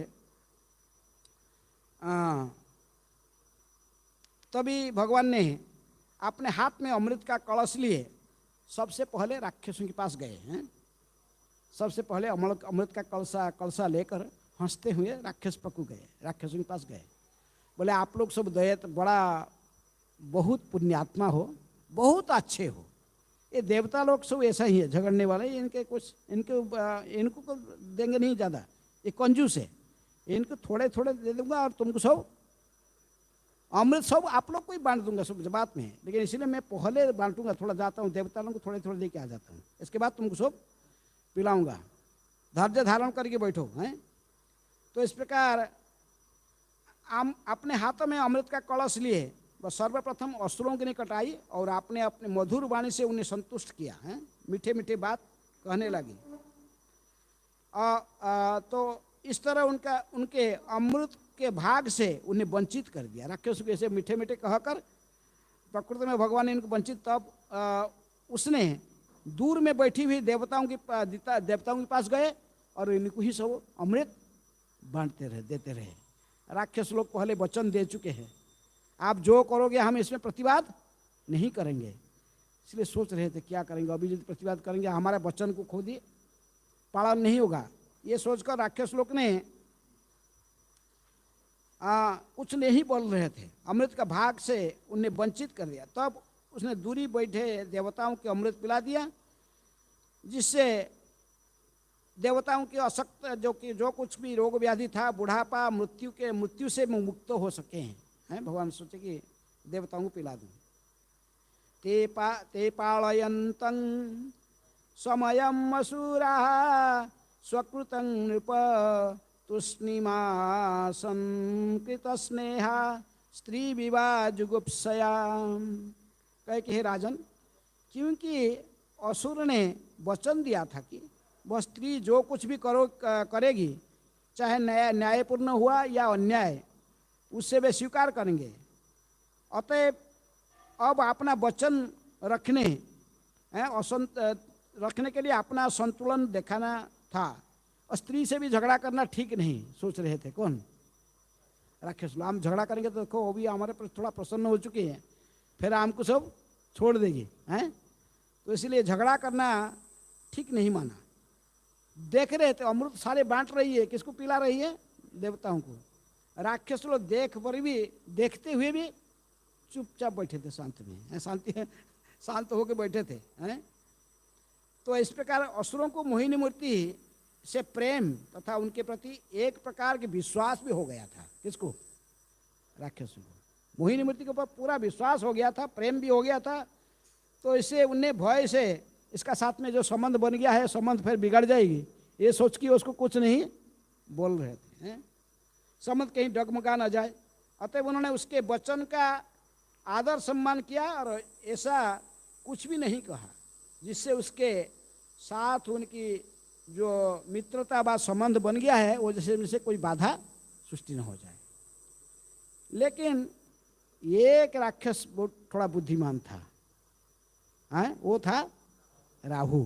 वो पहचान गया क्या चल रहा है, अरे ये तो हमको सब अमृत पिला देगा इनको ही, अरे ये हमें ऐसे बैठे रहेंगे चुपचाप इधर है, ये बुद्धू का ये प्रकृति में क्या मूर्खता का काम है। ये सोचकर राहु ने अपने अच्छा से देवता जैसे अपने को सजावट कर लिया। देवताओं जैसे ड्रेस पहन के घड़ा पहन के जाकर देवताओं के बीच में बैठ गया। विशेष रूप में किसके? चंद्र और सूर्य उनकी बाजू में बैठा। चंद्रमा को सामने वाला असुर राहु अपने आप को देवता की वस्त्र के आच्छादित करके देवताओं के समूह में प्रविष्ट हो गया है। देवताओं के बीच में देवलिंगं प्रतिच्छन्न शोभानु दैव संसदी, तो ये देवता के रूप में धारण करके देवताओं के बीच में राहु जाकर बैठ गया। बैठ के हम तो बांट रहे थे कि भगवान को पता चल रहा था, लेकिन फिर भी बोले कि अमृत पीने के क्या गुण है अमृत को, उसको दिखाने के लिए अमृत का महत्व को तो उनको बांट रहे थे।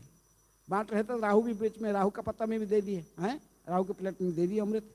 राहु पी रहा था, मुख में लेकर तुरंत ही ये दोनों आंगुली दिखाए। कौन? चंद्रमा और सूर्य। ये नहीं है, ये राक्षस है, ऐसे ही दोनों हाथ आंगुली दिखाए।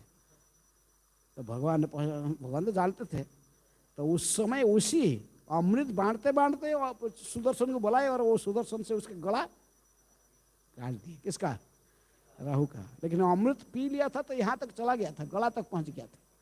जहां तक अमृत चला गया था वहां तक वो जीवित रहा। शरीर तो ऐसे नीचे का शरीर जो अमृत नहीं गया था वो तो कट गया, नीचे चला गया, लेकिन ये मुख इसका जीवित रहा है। तब से प्रतिशोध ले रहा है। तो दोनों हम मेरे को मेरे बारे में बुलाया, किसको? बोल दिया इसको। और अभी भी वो आक्रमण करता है किनको? चंद्रमा को और सूर्य को। इसलिए ग्रहण होता है चंद्र ग्रहण या सूर्य पराग। तो इसलिए राहु ने इनको समय पर सब समय, प्रत्येक अमावस्या, प्रत्येक पूर्णिमा में और सब समय इनको ग्रास करना चाहता चंद्रमा को, सूर्य को। लेकिन कभी कभी हो नहीं पाता, साल में फिर भी 1-2 बार तो हो जाता है, ग्रहण होता है, सूर्य ग्रहण होता है। तो इसलिए जो भगवान भी जानते, लेकिन किंतु चंद्रमा तो सूर्य राहु से सतत शत्रुता के कारण स्थिति को भांप गए और इस तरह राहु को पहचान लिया गया। भगवान जब पता चला, चक्रेण क्षीरोधारेण जहार पिबतः शिर हरिस्तस्य कबंधनस्तु सुधया प्लावितः अपतत। अर्थात भगवान जो पुरुषोत्तम भगवान श्रीहरि कि चक्र का धार कैसा था,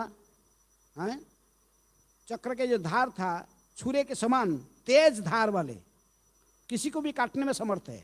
कौन सा? सुदर्शन चक्र। तो ऐसे क्षीर के धार समान तेज धार वाले अपने चक्र को चलाकर तुरंत ही राहु के सिर काट दिया। तब राहु का सिर उसके शरीर से कट गया। तो उसका शरीर अमृत स्पर्श करने के कारण जीवित, इसके शरीर तो जीवित नहीं रहा, अमृत पर स्पर्श नहीं किया था, लेकिन जहाँ तक अमृत स्पर्श कर गया था, गर्दन से लेकर पूरा मुखमंडल, ये जीवित रहा। बाद में ब्रह्मा जी ने वही राहु का मुख को लेकर इसको एक ग्रह बना दिया। कौन सा ग्रह? राहु। वो ग्रह बना, एक ग्रह बन के रहा। तो इस प्रकार किंतु अमृत का स्पर्श करने के कारण हेतु सिर अमर हो गया। इस प्रकार ब्रह्मा जी ने राहु के सिर को एक ग्रह लोक के रूप में स्वीकार कर दिया। क्योंकि राहु सूर्य तथा चंद्रमा का शाश्वत वैरी है, अतः वह पूर्णिमा तथा अमावस्या की रात्रियों में उन पर सदैव आक्रमण करने का प्रयत्न करता है। सब समय वो समर्थ नहीं होता है इनको आक्रमण करने में, लेकिन कभी कभी साल में, कभी एक दिन है, कभी ना कभी हो जाता चंद्र ग्रहण है, कभी कभी सूर्य पराग होता है, क्योंकि राहु इनको ग्रस्त कर लेता है। तो इसी प्रकार भगवान सुखदेव गोस्वामी आगे कह रहे कि प्रीत प्राय अमृत, अर्थात पूर्ण पुरुषोत्तम भगवान तीनों लोगों के सर्वश्रेष्ठ मित्र तथा शुभचिंतक है। इसी तरह जब देवताओं ने अमृत पीना प्राय समाप्त कर लिया, अभी अमृत सबको बांट दिए, सारे अमृत किसको बांट दिए? समाप्त किया, तो भगवान ने समस्त असुरों के समक्ष अपना वास्तविक रूप में प्रकट हो गए। अमृत राक्षस ने सब देवताओं को बांट दिए, देवता लोग सब अमृत पी लिए तो अमृत कलसा भी खाली पूरा हो गया। और राहु का अभी राहु पी रहा था तो उसको भी गर्दन काट लिए सुदर्शन। और अभी जो इतनी सुंदर मोहिनी मूर्ति धारण किए थे, जो कि लक्ष्मी के सौंदर्य को मात देने वाली थी, इतनी सुंदर मूर्ति जिसको देखकर बात नहीं, भगवान शंकर जी भी मोहित हो गए थे। ऐसे रूप वाली जो भगवान जो थे स्वयं नारायण, उन्होंने अपने असली रूप में आ गए। मोहिनी का मूर्ति अंतर्हित हो गया। मोहिनी का जगह पर कौन प्रकट हो गए? भगवान नारायण अपने शंख चक्र गदा पद्म धारण करते हुए सबके सामने वहां प्रकट हो गए। तो अभी तो राक्षस लोग अरे क्या हुआ पहचाने यद्यपि देवता असुर के देश काल और कारण उद्देश्य के कर्म तथा अभिलाषा एक जैसी थी, किंतु सुखदेव गोस्वामी कहते कि किंतु देवताओं का एक प्रकार का फल मिला और राक्षसों को दूसरे प्रकार के फल मिला। दोनों ही परिश्रम किए थे। समुद्र मंथन में देवता लोग राक्षस लोग दोनों ही परिश्रम किए, दोनों ही मंथन किए, लेकिन फल अलग अलग मिला। देवताओं को मिल गया अमृत और राक्षसों को नहीं मिला। ऐसा क्यों हुआ?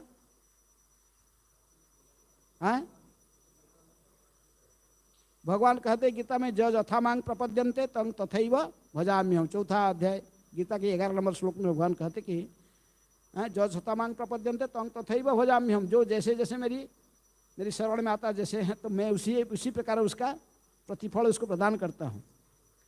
क्योंकि देवता लोग ने सब समय किसके शरण में रहते हैं? भगवान के शरण में रहते हैं। इसलिए भगवान के चरण, भगवान को आश्रित होने के कारण, भगवान को आश्रय करने के कारण भगवान ने उनकी जो इच्छा को पूर्ण किए। अमृत पीने का जो इनकी इच्छा था उनको पूर्ण किए। लेकिन राक्षस लोगों ने कभी भी भगवान के शरण में, भगवान जो कुछ कहेंगे उसका उल्टा कहेंगे। देखे ना, क्षीर जो समुद्र मंथन कर रहे थे तो वासुकी नाग को रस्सी लोग बनाना था। भगवान जानते थे कि ये इनका क्या गति, इसलिए जाके मुख की तरफ पकड़े, सांप का मुख का तरफ। राक्षस के हम थोड़ी मुख कुछ पकड़ेंगे, हम कुछ नहीं पकड़ेंगे, हम कुछ कम है ना क्या, ये मुख क्यों पकड़ लिए पहले हम? इसलिए भगवान जानते थे। फिर आगे पुछ की तरफ, तो फिर वो राक्षस बोले मुख पकड़ो। जब मंथन करते रहे तो वासुकी नाग जो कि शरीर से जितना विष है, विष सब कहाँ से निकला? मुख से ही निकल रहा था। उसका श्वास जो जोर जोर से श्वास छोड़ रहा था और सब उससे निकल रहा था, है? और कुछ बोल नहीं पा रहे थे क्योंकि पहले से उन्होंने बोल दिया कि हम मुख पकड़ेंगे, हैं? तो इसे राक्षस लोग ने कभी भी भगवान जो कहते उसके ऊपर चलते नहीं है। वो सब समय अपना उसका उल्टा बोलेंगे। इसलिए भगवान से कहे कि मैं स्वयं भगवान के रूप में, नारायण के रूप में ऐसे जाके उनको बोलूँगा कि भाई अमृत का कलसा लाओ, मैं बांट दूंगा ठीक से, तो सब लोग बांट के खाओ, ये मानेंगे नहीं। इसीलिए भगवान ने कौन सा रूप धारण कर लिया? स्त्री रूप धारण कर लिया है। मोहिनी स्त्री के रूप में प्रकट हुए और जानते थे कि राक्षसों के पास में एक कमियां है कि स्त्री को देखने से उनके बुद्धि भ्रमित हो जाता है। इन्होंने कर्तव्य अकर्तव्य कुछ बात विचार करने में समर्थ नहीं रहते। इसलिए भगवान ने मोहिनी रूप धारण किया, राक्षसों को मोहित किया, उनसे अमृत का कलसा ले लिया और लेकर अमृत सारे किसको पिला दिए? उनके साथ केवल मीठा मीठा बात करके उनको मोहित करके अमृत का कलसा राक्षसों से लेकर सभी देवताओं के बीच में बांट दिए हैं। इसलिए सुखदेव गोस्वामी कहते कि देवताओं को एक प्रकार फल मिला और असुरों को दूसरे प्रकार के, क्योंकि देवता सदैव भगवान के चरण कमल की धूलि के शरण में रहते हैं। अतः वे बड़ी आसानी से अमृत पी सके और उसका फल भी पा सके, किंतु से भगवान के चरण कमल का आश्रय ग्रहण करने के कारण असुर मनोवांछित फल प्राप्त करने में असमर्थ हुए, क्योंकि ये भगवान के चरणारविंद में कभी भी शरणागत नहीं होते हैं। जो देवता होते हैं भगवान के शरण में रहते हैं और राक्षस ठीक इसका विपरीत है, विपरीत उनके शरण में नहीं जाते हैं। इसलिए जो भगवान के शरण में जाता है उसको एक प्रकार के फल मिलता है, जो भगवान के शरण में नहीं जाता उसको दूसरे प्रकार के फल मिलता है। तो आपका कौन सा फल चाहिए? राक्षसों के फल चाहिए कि देवताओं के फल चाहिए? किसको फॉलो करेंगे, देवताओं की कि राक्षसों को? हैं? कोई राक्षसों को फॉलो करना चाहता है? नहीं, सभी आप लोग देवता हैं।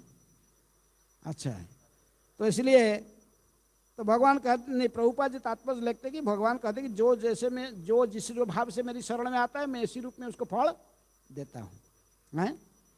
भगवान को कोई छुपा के कोई चीज़ नहीं रख सकता।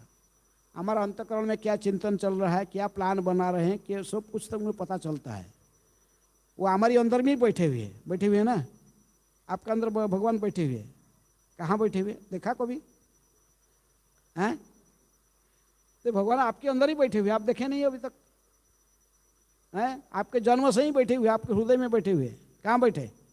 गीता भगवान ने कहते कि ईश्वर सर्वभूतानां हृदय से अर्जुन तिष्ठति। हे अर्जुन, प्रत्येक जीवों की हृदय में मैं निवास करता हूँ। भगवान सबके हृदय में निवास करते हैं। ये शरीर में दो पक्षी बैठे हुए, एक है जीवात्मा, दूसरा है परमात्मा। जीवात्मा भी बैठा हुआ है और परमात्मा भी उसके साथ में है, भगवान भी बैठे हुए हैं। परमात्मा केवल साक्षी के रूप में है, सब देखते हैं। न में कर्माणि निव्यन्ति न में कर्म फले स्पृहा। भगवान कहते हैं मुझे कर्मफल में कोई स्पृहा नहीं है, इसलिए मैं कर्म में कभी लिप्त नहीं होता हूँ, न कर्मफल में मुझे आशा है। जीवात्मा कर्म करता है, कर्मफल का वो उसको भोगना पड़ता है, सुख दुख उसको भोगना पड़ता है। भगवान तो केवल साक्षी रूप में बैठे हुए हैं। इन्होंने केवल गाइड करना चाहते, जीवात्मा कुछ बोलना चाहते, कोई गलत रास्ता में जा रहा था लेकिन बोलने पर भी वो सुनता नहीं है, इसी को कहते राक्षस। जो भगवान को नहीं सुनता वो राक्षस है, और जो भगवान की बात को सुनकर सतमार्ग में चलता है वो देवता है। तो इसलिए अभी समुद्र मंथन में देवता लोग ने भगवान को बात को सुने, भगवान जैसे कहे ऐसा ही उनके का बात में चले। देवता लोग ने भगवान को नहीं सुना और अमृत निकला तो बांट के लेना चाहिए, और देवता राक्षस, लेकिन वो लोग ने अमृत कलसा को लेकर भागे हैं। देवता लोग उनके साथ लड़ाई भी नहीं की। वो लोग ने कहाँ गए? भगवान के शरण में गए। भगवान के पास में जाकर उनकी शरणागत होकर इनके चरण में गिरे, उनके पास रोए, क्या करेंगे? भगवान देखे कि ये लोग समान परिश्रम किए, राक्षस लोग और देवता लोग, लेकिन हम पहले से प्रतिश्रुति हुआ था कि अमृत मिलेगा तो दोनों बांट के ले लेंगे हैं। लेकिन अभी जो अमृत कलसा मिला तो लेके वही भाग गए, राक्षस इसको छीन के भाग गए। और भाग गए कि भी आपने परस्पर में फिर लड़ाई शुरू हो गया है, कौन पहले पिएगा है। तो इसलिए राक्षसों की इसी राक्षसी गुण के कारण उनकी कभी भी भगवान के द्वारा कृपा प्राप्त नहीं कर पाते हैं। इसलिए जब भगवान किसको कृपा नहीं करते हैं तो उसकी कभी भी जय होना संभव नहीं है। हम जितने जो कुछ प्रयास कर लें, लेकिन यदि भगवान श्री कृष्ण भगवान यदि स्वयं हमको समर्थन नहीं करेंगे, हमको कृपा नहीं करेंगे, तो हम उसमें जययुक्त नहीं हो सकते। हम प्रयास कर सकते। गीता में इसलिए भगवान कहते कि 18 अध्याय के में कहते 14 नंबर श्लोक में कहते कि हमारे इंद्रिय के माध्यम से हमें भिन्न भिन्न प्रकार के प्रयास तो करते हैं, हम प्रयास करेंगे सभी बहुत प्रकार भिन्न भिन्न चेष्टा करते हैं, लेकिन ये चेष्टा करने से प्रयास करने से अपने बाहु जिसका फल हमको फल देने वाला कौन है? दैव चैवात्र पंचमम। प्रकृति में दैव व भगवान इसके फल देते हैं, हमारे प्रयास को देखकर है फल वो देते हैं। फल हमारे हाथ में नहीं है, इसलिए कहते कर्मण्यवाधिकार रस्ते माँ फलेषु कदाचन। फल के लिए भगवान के ऊपर निर्भर करो, भगवान के शरण में जाओ, भगवान उचित विचार करके आपको फल देंगे। ये समुद्र मंथन में दोनों परिश्रम किए, राक्षस भी परिश्रम किए और देवता भी परिश्रम किए, लेकिन फर्क यही था कि राक्षस लोग भगवान के शरण में नहीं थे हैं? तो भगवान को भी धोखा दे कि वो अमृत लेके भाग रहे थे। तो भगवान ने इसीलिए मोहिनी मूर्ति धारण किया और उनको पाठ पढ़ाया, कहा देखो जो मेरी शरण में नहीं आता है वो कभी भी किसी कार्य में जययुक्त होना संभव नहीं है। इसलिए भगवान ने अमृत कलशा को राक्षसों से लेकर देवताओं को पिला दिए अभी कुंभ मेला होता है, किस लिए कुंभ मेला होता है? हैं? ये अमृत कहीं जहाँ जहाँ गिरा था इस मर्त्यलोक में, जहाँ जहाँ अमृत गिरा था, तो उस स्थान पर क्या होता है? कुंभ मेला होता है, हैं? चार जगह पूरे भारतवर्ष में जहाँ पर अमृत गिरा था। कहाँ कहाँ? प्रयाग है, प्रयाग इलाहाबाद में, गंगा जमुना सरस्वती के संगम में, और हरिद्वार है, हरिद्वार में भी गिरा था गंगा में, वहाँ भी कुंभ मेला बनता है। उज्जैन में अमृत गिरा था, है, वहाँ होता है। कौन सा नदी उधर? शिप्रा नदी है, वहाँ पर कुंभ मेला होता है। याद रखा, छोटा नदी है लेकिन इनको याद है। ये तो सब बड़ा नदी है, बड़े बड़े नदी है, शिप्रा। और कहाँ होता है? नासिक, वहाँ पर कौन सा नदी है? पता नहीं, इतना अच्छा है। अरे बड़े बड़ा नदी गोदावरी है, गोदावरी को भी गंगा कहते हैं। वहाँ का लोग गोदावरी को क्या कहते हैं? गंगा। कि गोदावरी का सृष्टि कहाँ से हुआ था? वो भी शंकर की जटा से हुआ था, है? शंकर की जटा से भी गोदावरी का भी है, इसके वो गंगा से भी अभिन्न माना जाती है गोदावरी, है? तो चारों स्थान में अमृत गिरा था, है? तो इस चारों स्थान में इसलिए क्या मनाया जाता है? कुंभ मेला। कहते कुंभ मेला में जाके स्नान करोगे तो तुम्हारे शरीर से रोग व्याधि सब चले जाएगा, है? थोड़ा थोड़ा अमृत वहाँ पर गिर गया था, है? इसके बाद कहते कि अपने माँ जो गरुड़ की जो माता जी थी, कौन? गरुड़ का माता कौन है? हैं? जितने पक्षी सब किसके पुत्र है? बिनता। ये बिनता की पुत्र है कौन? गरुड़। कश्यप मुनि की कई पत्नियां थे, 13 पत्नी से इसमें एक बिनता। देवता लोग किसके पुत्र है? अदिति की पुत्र है। अदिति के पुत्र है दैत्य, दोनों की पुत्र दानव। इसी प्रकार जो बिनता है, बिनता की पुत्र थे जितने पक्षी, उनमें से गरुड़ सर्वप्रधान है। गरुड़ भी एक पक्षी है, ये बिनता नंदन है, बिनता की पुत्र। और उसके सतनी और एक थी, इसका नाम था कद्रु। कद्रु के पुत्र जितने नाग है, जितने सांप है, सब उसका पुत्र है? कद्रु का। तो कद्रु ने बलपूर्वक उनको अपने बंदी बना के रखी थी। किसको? बिनता को, है? बिनता को दासी बना के रखी थी, कुछ सत्य था कुछ कारण से। तो गरुड़ बड़ा दुखी था, क्या कर जाएगी। बोला एक बार कद्रु को, बोला तू मेरे माँ को छोड़ दे, क्यों इसको नौकरनी बना के रखी हो? वो भी तो कश्यप मुनि की पत्नी है। बोलो क्या करना पड़ा जल्दी। तो कहा कि देखो बेटा, तुम तेरे माँ को फ्री करना चाहता ना, मुझे अमृत पिला दो, मुझे अमृत ला कर दे दो पीने के लिए, मैं तेरे माँ को फ्री कर दूंगा, है? तो अभी गरुड़ ने गया, जाके स्वर्ग में जाकर देवता लोग से लड़ने लगा, अमृत कलशा को लेके भाग के आ गया। और गरुड़ के साथ कौन फाइटिंग करेगा? देवता लोग आए, लेकिन जानते ही हैं इसके साथ फाइटिंग नहीं करेगी, तो भगवान विष्णु की वाहन है, इसके साथ को क्या करेंगे। तो फिर गरुड़ जी कहा, गरुड़ जी लेकर भागे इसको अपने माँ के पास पीने के लिए, पिलाने के लिए माँ को, है? लेकिन तो पीले माँ तो उसको तो कद्रु बोला कि अमृत कलश रखे, लेकिन बाद में देवता लोग उठा के ले गए हैं। तो जो भी है वो सारे कहानी यहाँ नहीं बता रहा हूँ। लेकिन गरुड़ जी जो अमृत लेके आ रहे थे, कई जगह पर थोड़ा सा बैठे थे एक जगह में, वृंदावन के ऊपर देकर जो जा रहे थे, तो जो कि वो केली कदम का वृक्ष देखे, जिस केली कदम वृक्ष से न जो कदम वृक्ष से जंपिंग किए थे कालिय नाग को कालिय के को दमन करने के लिए भगवान ने, उसको याद आ गया। तो इसीलिए गरुड़ ने जाकर वो वृक्ष में बोला भविष्य में आएंगे, इधर लीला होगा है। वो भी लीला नहीं हुआ था, बोला इसी वृक्ष में भगवान पहले भविष्य में कूदने वाले हैं। इसीलिए गरुड़ जी ने उस वृक्ष के ऊपर 1-2 बूंद क्या डाल दिया? अमृत। इसलिए वो कदम वृक्ष आज भी जीवित है, 5000 साल पहले से है। तो इसलिए वृंदावन में भी एक कुंभ मेला होता है, 12 साल में एक बार वृंदावन में भी एक कुंभ मेला होता है? जहाँ जहाँ अमृत गिरा है वहाँ पर कुंभ मेला होता है? तो इस प्रकार अभी सागर का मंथन हो गया, अमृत निकल गया, और अमृत सब किसको भगवान ने सब पिला दिए। किसको पिला दिए? देवताओं को पिला दिए। राक्षस लोग पूरा हताश हो गए।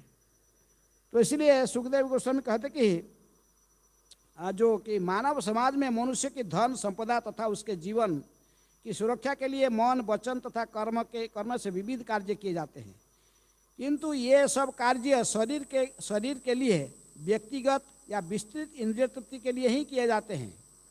ये सारे कार्यकलाप भक्ति में अलग होने के कारण निराशाजनक होती है, किंतु जब ये ही कार्य भगवान को प्रसन्न करने के लिए किए जाते हैं तो उसके लाभकारी फल सब में बांट दिए जाते हैं। जिस तरह वृक्ष की जड़ में पानी डालने से समूचे वृक्ष वितरित हो जाता है। वृक्ष को हरा भरा देखना चाहते तो कहाँ पानी डालना चाहते हैं? जड़ में है। इसलिए कहते कि जथा तरोर्मिल निषेचनेन तृप्यन्ति तत्स्कंध पूजोपशाखा प्राण उपहारेण जथा इंद्रियाणाम तथैव सर्वाहण अच्युतेज्य। जैसे जड़ के पेड़ को यदि हरा भरा देखना चाहते फल फूल में तो उसके जड़ में पानी दो। उसके जड़ में पानी देने से वृक्ष अपने आप सारे टहनियाँ सब जगह में इसके खाद्य प्राप्त कर लेगा। यदि ये शरीर को सुस्त सबल देखना चाहते हो तो खाना लेकर पहुंचाओ। कहाँ? पेट में, पाकस्थली में खाना पहुंचाओ। आप कहे कि नहीं इसको वह बैठ बैठ खा रहा सो उसको भी देंगे हैं? थोड़ा राइस लेके यहाँ रखोगे, कान में रखोगे, नाक में रखोगे, सिर में रखोगे, उसका कुछ फायदा होगा? ऐसा नहीं। खाना को लेकर पाकस्थली में पहुंचाना पड़ता है, हैं? इसीलिए ऐसे ही बोलते यदि सारे देवता को एक साथ में प्रसन्न करके अपने वांछित फल चाहते हो तो समस्त देवताओं की जड़ कौन है? भगवान अच्युत विष्णु। यदि आप नारायण विष्णु को पूजा करोगे अन्य सारे देवता प्रसन्न हो जाएंगे।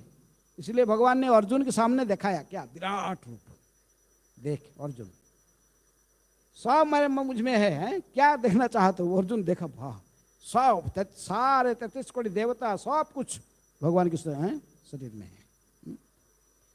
तो इसलिए भागवत कहता कि यदि आप किसी भी कार्य में सफल होना चाहते हो हैं तो भगवान के शरण में जाओ।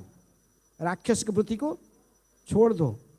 इंडिपेंडेंट अपने बाहुबल पर विश्वास में पूरा परिश्रम करो, लेकिन फल देने वाले जानो कि भगवान ही फल देते हैं। राक्षस परिश्रम किए समुद्र मंथन में, लेकिन भगवान के शरण में नहीं जाने के कारण इनको अमृत मिला नहीं पीने के लिए। देवताओं को भगवान ने सारे अमृत पिला दिए हैं। तो इसलिए नास्तिक मत बनो हैं। जैसे आजकल के वैज्ञानिक लोग सब हैं, भगवान है कि नहीं विश्वास नहीं करते हैं। कई लोग नहीं करते हैं। कुछ वैज्ञानिक कोई लोग कोई बहुत कम वैज्ञानिक विश्वास है भगवान है, और मेजॉरिटी लोग उनको विश्वास नहीं है। भगवान के बारे में कुछ समझते नहीं है, बोलते सब अपने आप प्रकट हो गया है।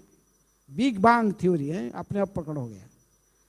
तो ऐसे वैज्ञानिकों की चेला बनोगे तो कुछ फायदा नहीं है। विश्वास करो है? तो भागवत के सिद्धांत के ऊपर विश्वास करके हैं हमें यदि भगवान के शरणागत होकर यदि कार्य करेंगे तो भी हमें उचित फल मिलेगा, अपना जीवन सार्थक होगा हैं? अभी काल आपके यहाँ कहाँ पर रथयात्रा है? अमरनाथ, अंबरनाथ। अच्छा, अंबरनाथ कहीं रथयात्रा होने वाला है। भगवान जगन्नाथ जी की रथयात्रा है। आप सभी लोग उस रथयात्रा में भाग लीजिए। भगवान जगन्नाथ प्रसन्न होने। जगन्नाथ का अर्थ क्या? जगत के नाथ हैं, lord of the universe. Prabhupada ji कहे जगन्नाथ का अर्थ है, तो विदेशी लोग पूछे, अमेरिकन लोग भक्त लोग पूछे, प्रभुपाद ये जगन्नाथ शब्द का क्या अर्थ है? भगवान का नहीं, प्रभुपाद कहे कि जगत का अर्थ यूनिवर्स, नाथ का अर्थ लॉर्ड। इसलिए जगन्नाथ का अर्थ है लॉर्ड ऑफ यूनिवर्स हैं। सारे ब्रह्मांड के वो मालिक है हैं, वही भगवान है, वही नारायण है हैं जगन्नाथ। जगन्नाथ को जो जैसे बोलता है वो स्वीकार करते हैं। इनको हमारा सनातन धर्म की जितनी भी विश्वास करने वाले लोग हैं, सभी धर्मावलंबी इनको विश्वास कर, सभी मतावलंबी इनको विश्वास करते हैं। जो नारायण भक्त है वो कहते जगन्नाथ कौन है? नारायण है। जो राम भक्त है वो कहते जगन्नाथ कौन है? राम है। जो कृष्ण भक्त है वो कहते जगन्नाथ कौन है? कृष्ण है। जो देवी भक्त है वो भी रामकृष्ण परमहंस विवेकानंद ये वो जगन्नाथ को देखे तो कहे कि ये भैरव ये है माँ है भैरव बा कोई शाक्त जो शिव भक्त है वो कहते हैं ये शिव है। बुद्ध लोग बुद्धिस्ट लोग भी जगन्नाथ को बुद्धदेव कहते हैं, बुद्धिस्ट लोग भी आते हैं जगन्नाथ मंदिर में, उनको भी अलाउ है। बुद्धिस्ट लोग कहते हैं जगन्नाथ कौन है? बुद्धदेव है। बुद्ध कि 10 अवतार में बुद्ध भी एक अवतार है ना, है तो बुद्धदेव है। जितनी सब अलग अलग मतावलंबी लोग हैं सभी लोग जगन्नाथ जी को अपने इष्ट मानते हैं। जगन्नाथ जी ऐसा ही स्वरूप भी है, हाथ पैर है नहीं, हाथ भी नहीं, हाथ आधा और मुंह आँख बड़ा बड़ा ऐसे देखते हैं। तो इनको जो भी जो कहता जगन्नाथ उसको स्वीकार कर लेते हैं। इसलिए जगन्नाथ रथ यात्रा में हर लोग भाग लेता है,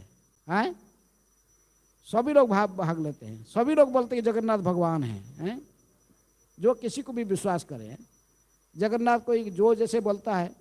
आपका महाराष्ट्र से एक व्यक्ति गया था तो पढ़ा, पुराण पढ़ा, स्कंद पुराण आदि पढ़ा, सब पढ़ के देखा, स्कंद पुराण में बताया गया।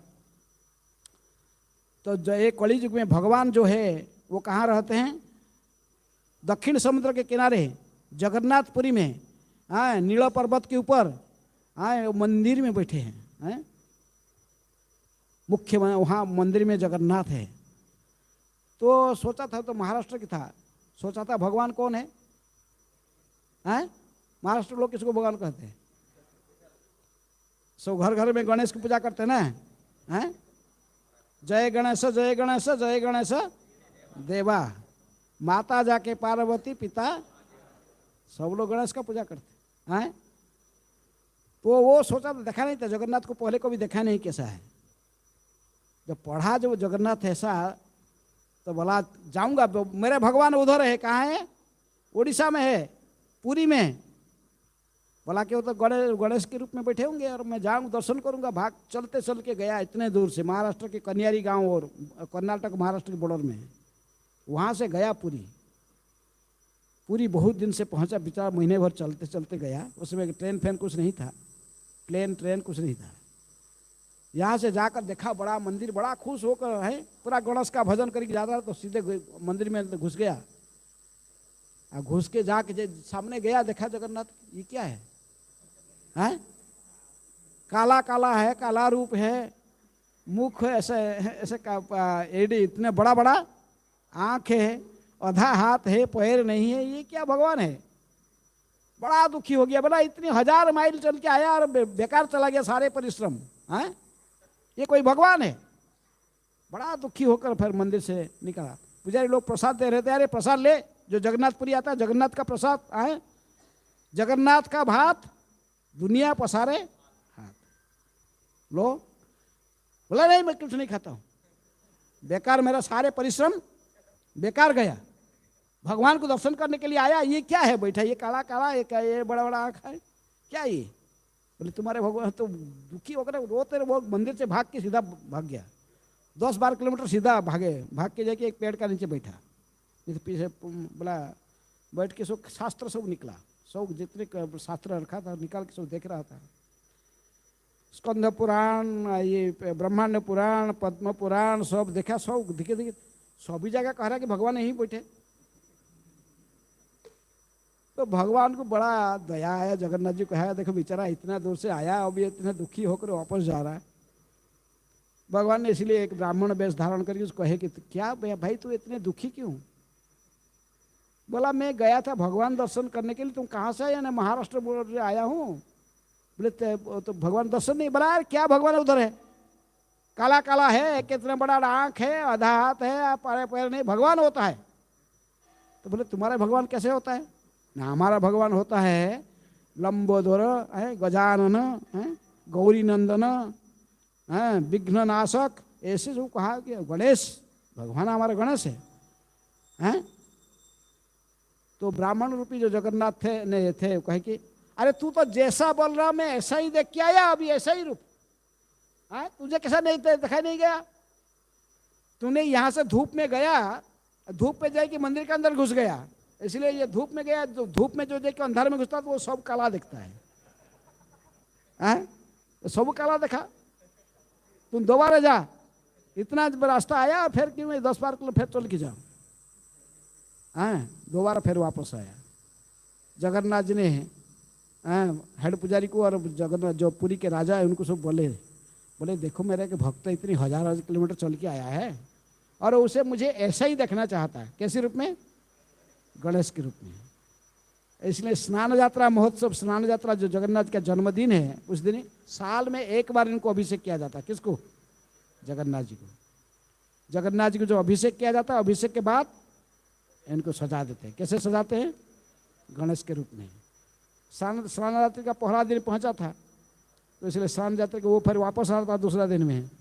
तो उस दिन स्नान यात्रा था, जगन्नाथ जी ने मंदिर के बाहर आ गए थे। तो बोलता था हो सकता है व्यक्ति कह रहा कि मैं अंदर ऐसे धूप से जाकर अंदर में घुस जाता तो मंदिर के अंदर सब काला दिखता है। तो आज तो जगन्नाथ बाहर आ गए थे, स्नान मंडप में बैठे हुए थे और अभिषेक हो चुका था। अभिषेक होने के बाद पूरे हाथी भेष है, गणेश भेष, उनको श्रृंगार जैसे जगन्नाथ कहे थे इसे श्रृंगार करके बैठा दिए थे। ये गया, वो व्यक्ति का नाम था गणपति भट्ट। क्या नाम था? वो गया, जहाँ के देखा अरे आज तो सब लोग रास्ता में इतने जमा हो गए। रास्ते में सब देखते हैं स्नान पूर्णिमा जब दर्शन करते हैं, स्नान मंडप पे होते सब बड़दांड में मुख्य रास्ता पर खड़ा होकर सब दर्शन करते।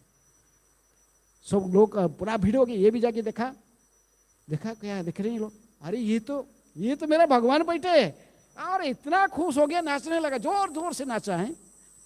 तो राजा पूछे थे भगवान को कि कौन सा ऐसे भक्त जिसके लिए आप ऐसा ही भेष होना चाहते, गणेश का भेष। तो भगवान कहे कि पता लगे नहीं। भगवान कहे चिंता मत करो, आके जब नाचेगा ना तुम पता चल जाएगा। और जो गणपति भट्ट आया तो भगवान को देखा गणेश का भेष, बहुत उन्मत्त नृत्य करने लगा है, बहुत जोर से गाने लगे, चिल्लाने लगा जय गणेश जय गणेश जय गणेश देवा है। तो इतना नाचा, उन्मत्त हुआ, नाचते नाचते नाचते नाचते वहीं मूर्छित होकर पर नीचे पछाड़ खा के गिरा और वहीं शरीर छोड़ दिया। तो इसलिए उसी का स्मृति में आज भी अभी प्रत्येक साल भगवान जगन्नाथ जी का जो स्नान यात्रा महोत्सव, उनके आविर्भाव स्नान पूर्णिमा का दिन किया जाता है। स्नान करने के बाद भगवान उसी रूप में प्रकट होते हैं। किस रूप में? गणेश के रूप में उनको सजाई दिया जाता है। इसलिए जगन्नाथ जी को भी गणेश भी कहो, जो महाराष्ट्र के लोग वो भी कहते भगवान है, क्योंकि गणेश है। तो जगन्नाथ ऐसा ही भगवान है, इनको जो जैसा देखेगा वैसा ही देखेंगे। सभी प्रकार के भेष होते हैं। जितनी पर्व पर्वाणी होता है, सभी पर्व पर्वाणी में जैसे देवता ऐसे ही वो ड्रेस हो जाते हैं जगन्नाथ। इसलिए काल जगन्नाथ जी का रथ यात्रा उत्सव है। आप मना रहे इधर कहाँ, वो अंबरनाथ। आप लोग सब उसमें भाग लीजिए।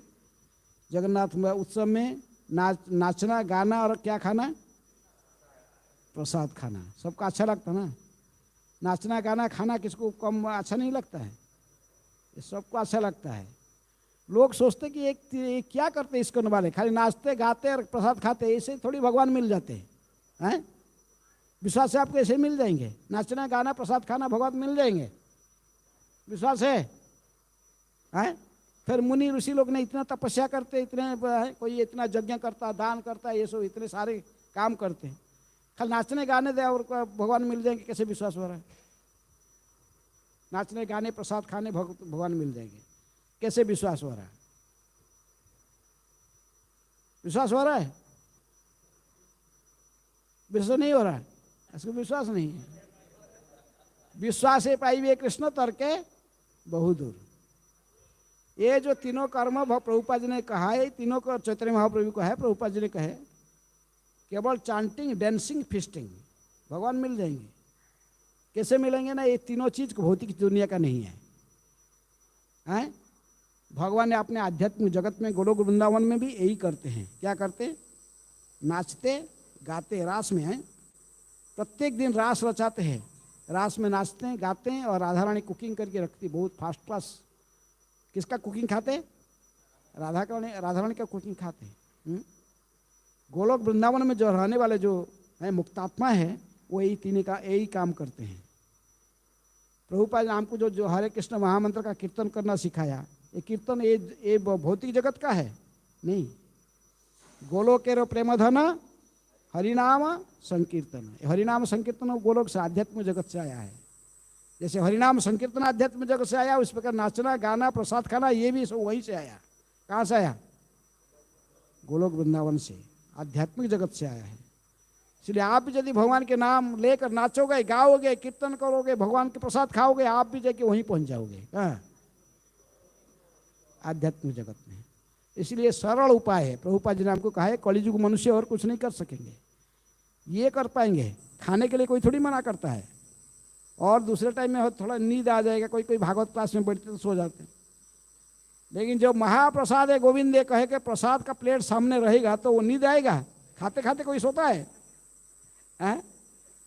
तो इसलिए प्रसाद, जगन्नाथ जी का प्रसाद खाने से निर्माल खाओगे तो आप भगवत धाम पहुंच जाओगे। हैं? महात्मा कहा गया जगन्नाथ जी का प्रसाद का है, जगन्नाथ जी का प्रसाद खा के ही भगवत धाम पहुंच जाओगे। हैं? बहुत आसान उपाय है। प्रभुपाद जी ने इसलिए कलि युग में हमको ये आसान उपाय दिया है। हैं? जगन्नाथ जी की रथ यात्रा में भाग लो, नाचो, गाओ और प्रसाद खाओ। जगन्नाथ खुश हो जाएंगे, आपको भगवत धाम पहुंचा देंगे। हैं? भगवान प्रसन्न हो गए, देवताओं को सारे अमृत पिला दिए, राक्षसों को कुछ नहीं मिला। ऐसे जो लोग ऐसे विश्वास नहीं करते हैं तो वो लोग ऐसे ही भटकते रहेंगे भौतिक जगत में, जन्म मृत्यु संसार में।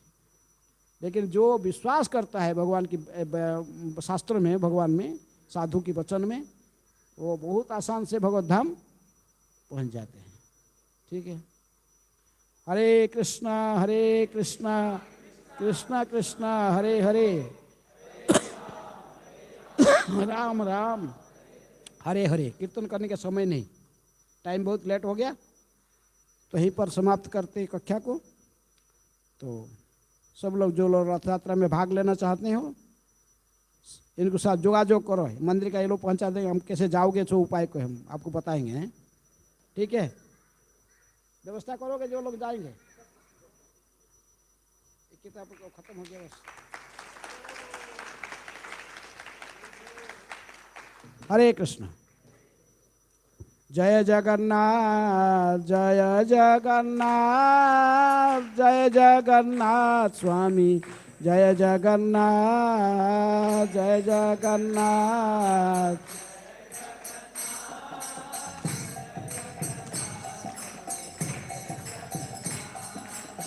जय जगन्नाथ जय जगन्नाथ, जय जगन्नाथ स्वामी जय जगन्नाथ, जय जगन्नाथ।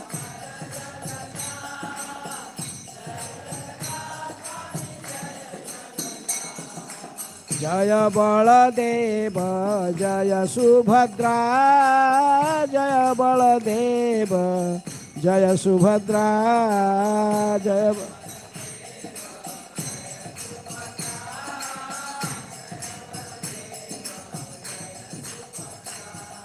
जगन्नाथ स्वामी नयन पथगामी, नयन पथगामी भवतु मे। जगन्नाथ स्वामी नयन,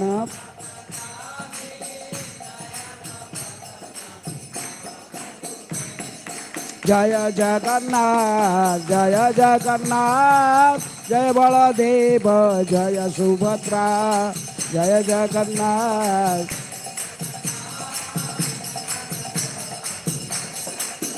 प्रभुपाद प्रभुपाद प्रभुपाद प्रभुपाद, जय जय प्रभुपाद। निताय गौर हरि बोल, हरि बोल, हरि बोल, हरि बोल।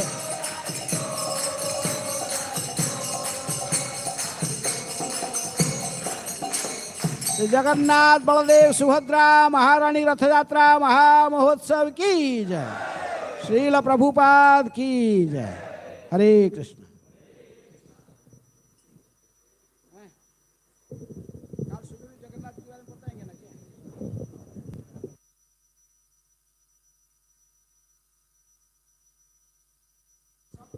हरे कृष्णा कृष्णा कृष्णा हरे हरे, हरे राम राम राम हरे हरे। बहुत सुंदर महाराज जी ने समुद्र मंथन की लीला के बारे में वर्णन किया। 3 दिन की ये कथा हुआ। तो हम महाराज जी को बहुत धन्यवाद देते हैं कि महाराज जी हर साल आए और आते ही हैं महाराज जी कृपा कर बरसाने के लिए। और कल महाराज जी भागवतम क्लास भी देंगे सुबह में, कल भी आप लोग आइए। और यस, और रथ यात्रा में भी महाराज जाएंगे। सब लोग चलिए रथ यात्रा में चलिए।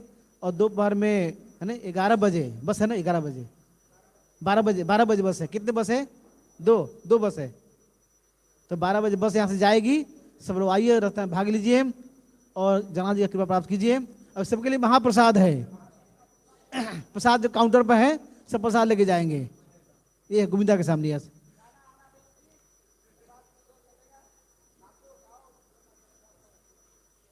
परम पूज्य पद्म महाराज की।